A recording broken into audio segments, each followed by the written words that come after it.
목표를 소유물로 바꾸는 법. 여러분, 혹시 이런 경험 있으신가요?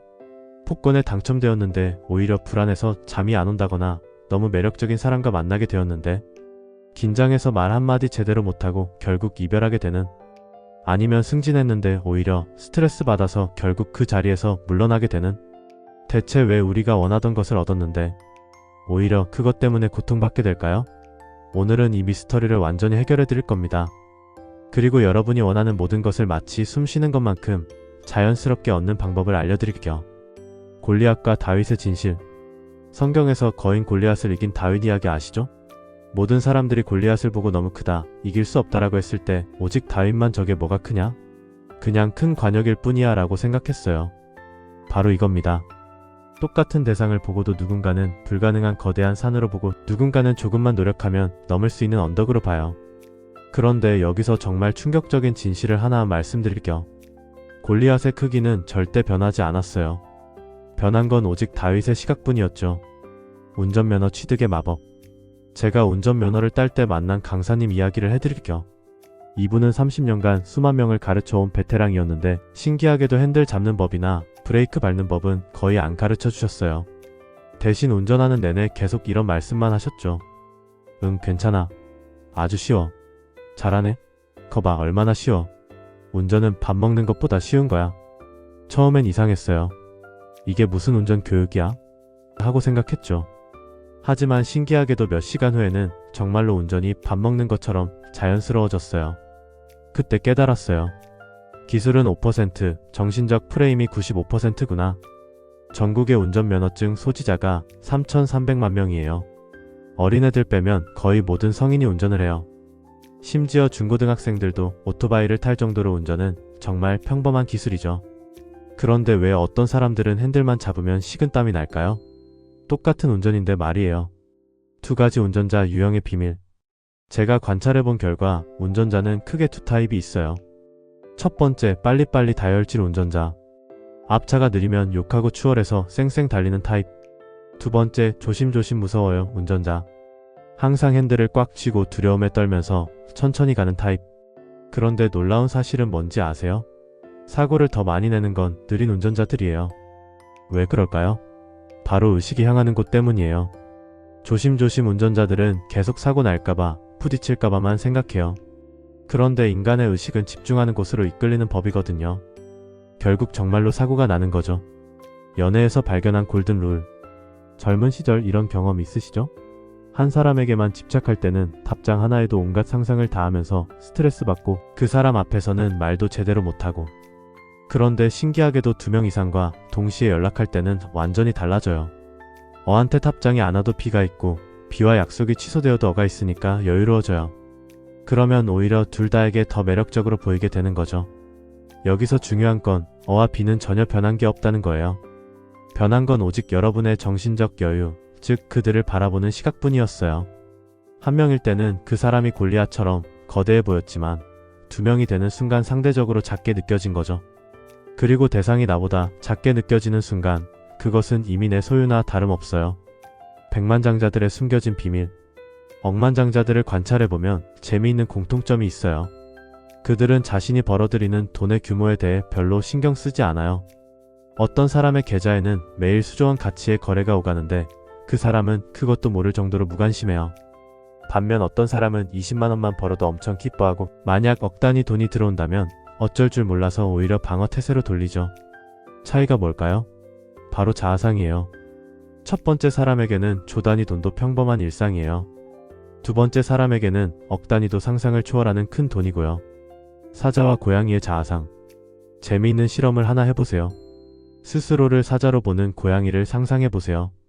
이 고양이는 개가 짖어도 당당하고 큰 고양이들이 와도 전혀 위축되지 않을 거예요. 오히려 모든 동물들이 이 고양이를 무서워할 거예요. 반대로 스스로를 고양이로 보는 사자를 상상해보세요. 이 사자는 작은 쥐만 봐도 무서워서 도망갈 거예요. 몸집은 사자인데 마음은 고양이니까요. 바로 이게 자아상의 힘이에요. 여러분의 물리적 조건은 변하지 않았는데도 자아상만 바뀌면 완전히 다른 인생을 살게 되는 거죠. 목표라는 단어의 함정. 목표라는 단어 자체가 함정이에요. 목표는 아직 내가 닿지 못했지만 언젠가 닿고 싶은 대상을 의미하죠. 이 단어 안에는 이미 IAMNOT 숨어 있어요. 나의 목표는 행복한 삶을 사는 거야 라고 말하는 순간 여러분은 잠재의식에게 나는 지금 행복하지 않다라는 메시지를 보내는 거예요. 그래서 저는 목표 대신 이루어진 결과라는 표현을 써요. 나는 이미 행복한 삶을 살고 있어. 단지 그것이 물질 세계에 반영되는 과정을 지켜보고 있을 뿐이야. 이렇게 바뀌면 완전히 다른 에너지가 흘러요. 명품관에서 배운 평등의 진실. 제가 명품관에서 일할 때 정말 부유한 고객들을 많이 만났어요. 수백억 자산가들도 오고 유명 연예인들도 오고. 그런데 신기한 건 저는 그들을 한 번도 저보다 대단한 사람으로 보지 않았어요. 물론 성과를 이룬 사람으로서 존경했고 그래서 그들을 관찰하고 배우려고 했죠. 하지만 단 한순간도 나와는 다른 세상 사람이라고 생각하지 않았어요.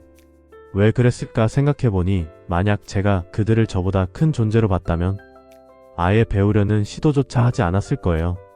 어차피 나는 그 사람 같이 될 수 없어라고 포기했겠죠. 하지만 저 사람도 나와 똑같은 인간이고 나도 얼마든지 그 이상이 될 수 있어라고 생각하니까 적극적으로 배울 수 있었던 거예요. 탱탱볼 명상법. 이제 실용적인 기법을 하나 알려드릴게요. 잠자리에 들기 전이나 명상할 때 상상의 스케치북을 펼쳐보세요.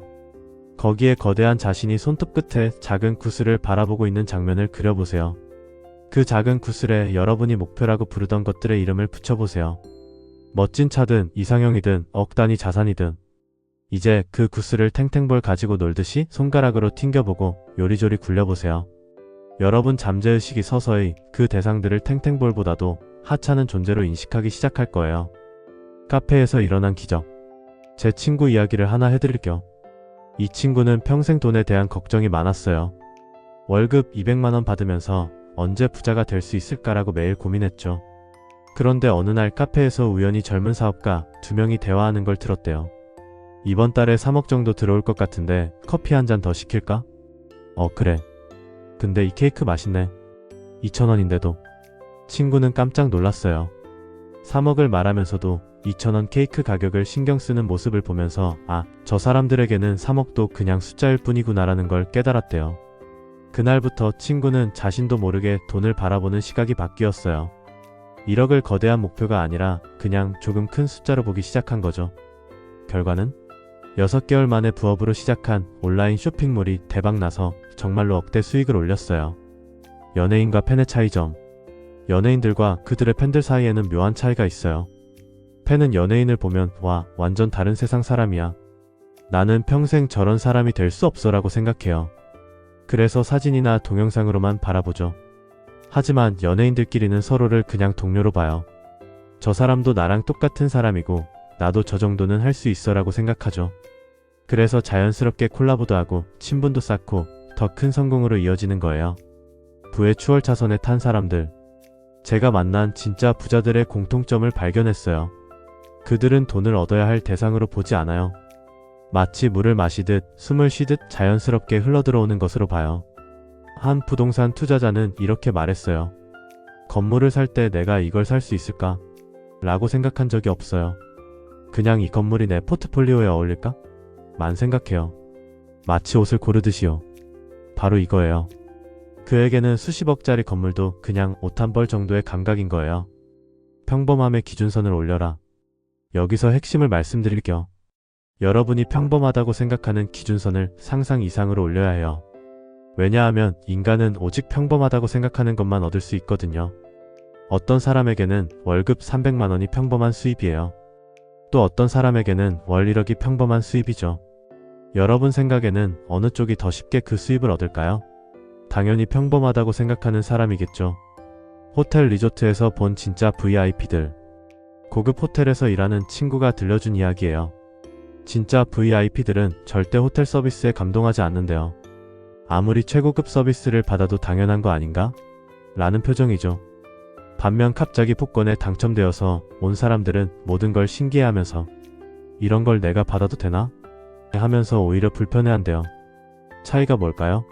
첫 번째 사람들에게는 최고급 서비스가 평범한 일상이고 두 번째 사람들에게는 과분한 대접인 거예요. 정신세계의 주차장. 이제 가장 강력한 비밀을 알려드릴게요. 여러분이 원하는 차가 있다면 갖고 싶은 차로 생각하지 마세요. 대신 내 정신세계의 주차장에 이미 주차되어 있는 내 차로 생각하세요. 매일 밤 그 차의 운전석에 앉아보세요. 핸들을 잡고 시동을 걸고 좋아하는 음악을 틀고 드라이브를 해보세요. 단순한 상상이 아니라 정신세계에서의 실제 경험으로요. 한 달도 안 가서 그 차에 물리게 될 거예요. 그때가 바로 그 차가 목표에서 소유물로 바뀐 순간이에요. 미용실에서 발견한 자신감의 비밀. 유명한 미용실 원장님이 이런 말씀을 하셨어요.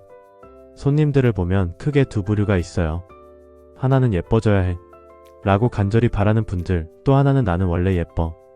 단지 더 예뻐질 뿐이라고 생각하는 분들이요. 신기하게도 두 번째 분들이 똑같은 시술을 받아도 훨씬 더 예쁜 결과가 나와요. 마치 그들의 몸이 아름다움을 더 잘 받아들이는 것 같아요. 바로 이거예요. 되어야 할 대상으로 보는 것과 이미 된 상태로 보는 것의 차이죠. IT 창업가의 놀라운 발견. 실리콘밸리에서 성공한 한국인 창업가 이야기예요. 이분이 처음 미국에 갔을 때는 영어도 잘 못하는데 어떻게 성공하지? 라고 걱정했대요. 하지만 어느 날 깨달음이 왔어요. 잠깐, 나는 이미 한국에서 성공했잖아? 그럼 미국에서도 할 수 있는 거 아닌가? 그 순간부터 미국 시장을 정복해야 할 거대한 대상이 아니라 또 다른 놀이터로 보기 시작했대요. 결과는 3년 만에 유니콘 기업을 만들었어요. 해시태그 올림픽 선수들의 멘탈 훈련. 올림픽 금메달리스트들을 연구한 스포츠 심리학자가 흥미로운 발견을 했어요. 일반 선수들은 시합 전에 금메달을 따야 해 라고 생각한대요. 하지만 금메달리스트들은 내가 금메달리스트로서 경기하는 모습을 머릿속으로 리허설해요. 차이가 보이시나요? 첫 번째는 되어야 할 것이고 두 번째는 이미 된 상태예요. 실제로 많은 금메달리스트들이 시상대에 올라가는 순간이 낯설지 않았다고 증언해요. 이미 정신세계에서 수백 번 경험했거든요. 연기자들의 캐릭터 몰입법. 유명 배우들이 캐릭터에 몰입하는 방법도 비슷해요. 신입 배우들은 이 역할을 어떻게 연기해야 하지? 라고 고민해요. 하지만 대배우들은 나는 이미 이 캐릭터야. 단지 카메라 앞에서 자연스럽게 행동하면 되라고 생각해요. 그래서 대배우들의 연기는 연기 같지 않고 진짜 그 사람 같아 보이는 거죠. 언어학습의 혁명. 언어학습에서도 이 원리가 적용돼요. 영어를 배워야 해라고 생각하는 사람과 나는 이미 영어를 할 줄 알아. 단지 그것을 표현하는 연습을 하고 있을 뿐이라고 생각하는 사람. 어느 쪽이 더 빨리 늘까요? 당연히 두 번째죠. 실제로 언어 천재들을 보면 그들은 새로운 언어를 배워야 할 어려운 대상으로 보지 않아요. 이미 내 안에 있는 능력을 끄집어내는 것으로 봐요. 다이어트에 숨겨진 진실. 다이어트도 마찬가지예요. 살을 빼야 해 라고 생각하는 사람은 매번 실패해요. 왜냐하면 뚱뚱한 나를 기본 설정으로 두고 있거든요. 하지만 나는 원래 날씬해. 단지 일시적으로 살이 쪘을 뿐이라고 생각하는 사람은 자연스럽게 날씬한 사람의 습관을 갖게 돼요. 마치 원래 날씬한 사람이 살이 쪘을 때 자연스럽게 원래 몸무게로 돌아가듯이요. 인간관계의 마법. 인간관계에서도 이 원리가 적용돼요. 친구를 사귀고 싶어라고 간절히 바라는 사람보다 나는 원래 인기가 많아. 사람들이 자연스럽게 나를 좋아해라고 생각하는 사람이 실제로 더 많은 친구를 만들어요. 왜냐하면 첫 번째 사람은 다른 사람들을 얻어야 할 대상으로 보지만 두 번째 사람은 자연스럽게 끌려오는 사람들로 보거든요. 창업가들의 마인드셋. 성공한 창업가들을 인터뷰해보면 재미있는 공통점이 있어요. 그들은 성공하고 싶어서 창업한 게 아니라 이미 성공한 미래의 나의 관점에서 지금 해야 할 일을 찾아서 한 거예요. 10년 후 내가 이미 성공한 기업가라면 지금 무엇을 하고 있을까? 라는 질문에서 시작한 거죠. 학습 능력의 차이. 공부도 마찬가지예요. 머리가 나빠서 공부가 안 되라고 생각하는 학생과 나는 원래 똑똑해. 단지 방법을 몰랐을 뿐이라고 생각하는 학생. 어느 쪽이 더 빨리 성적이 오를까요? 두 번째 학생은 자신을 똑똑한 사람으로 정체성을 설정했기 때문에 자연스럽게 똑똑한 사람의 학습 습관을 갖게 돼요. 예술가의 창작 과정. 유명 화가가 이런 말을 했어요. 저는 그림을 그리는 게 아니라 발견하는 거예요. 그림은 이미 캔버스 안에 완성되어 있어요. 저는 단지 그것을 드러낼 뿐이죠. 이게 바로 창조자의 마인드셋이에요. 만들어야 할 것이 아니라 이미 존재하는 것을 발현하는 것으로 보는 거죠. 요리사의 철학. 미슐랭 3스타 레스토랑 셰프가 신입 요리사들에게 하는 첫 번째 교육이 뭔지 아세요? 여러분은 이미 훌륭한 요리사입니다. 단지 그것을 표현하는 방법을 연습하고 있을 뿐이에요. 이 한마디로 신입 요리사들의 실력이 급격히 늘어난대요. 왜냐하면 훌륭한 요리사라는 정체성을 갖게 되면 자연스럽게 훌륭한 요리사의 행동을 하게 되거든요. 정신세계 리얼리티쇼. 이제 정말 중요한 포인트를 말씀드릴게요. 여러분이 원하는 이성이 있다면 매일 밤 그 사람과 데이트하세요. 정신세계에서요. 단순한 상상이 아니라 정신세계의 리얼리티로요. 그 사람과 대화하고 함께 웃고 손을 잡고 키스도 하세요. 처음에는 어색할 수 있지만 계속하다 보면 정말로 그 사람과 함께 있는 것 같은 생생한 느낌이 들 거예요. 그리고 어느 순간 그 사람에게 물리게 될 거예요. 더 이상 갖고 싶은 사람이 아니라 이미 내 사람이 된 기분이 들 때 현실에서도 그 사람이 나타날 거예요.